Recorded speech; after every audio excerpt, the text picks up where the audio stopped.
सभी को जय मसीह की। आज हम अध्ययन कर रहे हैं मिशनरी रॉबर्ट डी नोबिली के बारे में, जिन्होंने इटली से भारत देश में सुसमाचार का संदेश लेकर आए। सुसमाचार प्रचार में एक नई उपन्यास पद्धति के लिए रॉबर्ट डी नोबिली जाने जाते हैं। रॉबर्ट डी नोबिली अपने परिवार के सबसे बड़े बेटे थे।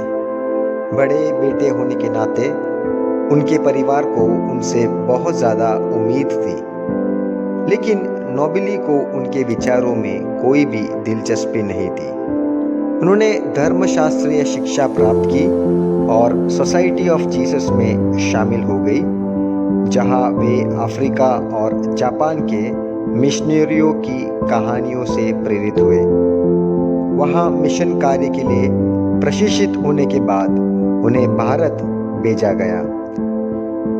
तकरीबन 12 महीने के कठिन जहाज यात्रा के बाद सन 1605 में नोबिली भारत के गोवा में पहुंच गए। यूरोपीय लोगों के बीच काम करने के बाद नोबिली को आंतरिक भारत में सुसमाचार प्रचार करने के लिए अपने श्रेष्ठ द्वारा चुनौती दी गई। इसलिए वे कोचिन गए और फिर अंत में मदुरै में बस गए।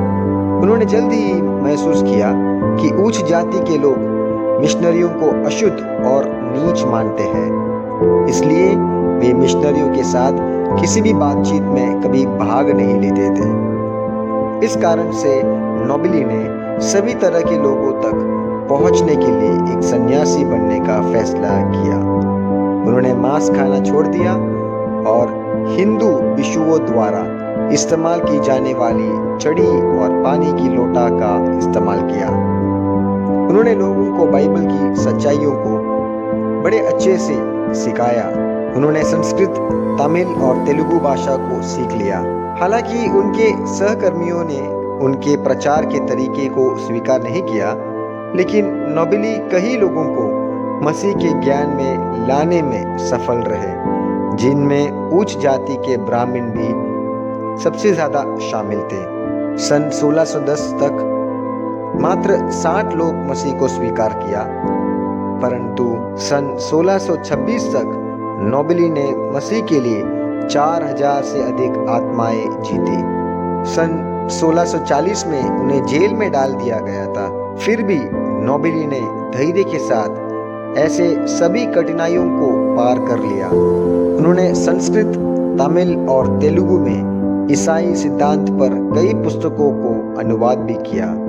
उन्हें ईसाई शब्दों के लिए उपयुक्त तमिल शब्दावली का परिचय देने के लिए जाना जाता है, जैसे कि आराधना का स्थान के लिए कोविल और बाइबल के लिए वेदम और सभा के लिए पोसाई। उन्होंने कहा 5 वेदा है और वो 5वां वेदा जो नष्ट हुआ है वो है सत्य वेदा। वचन पढ़ने के लिए लोगों को प्रेरित किया और मसीह के लिए बहुत ज़्यादा आत्माओं को जीता हुआ रॉबर्ट डी नोबिली के जीवन हमारे लिए भी प्रेरणादायक बने। आमीन।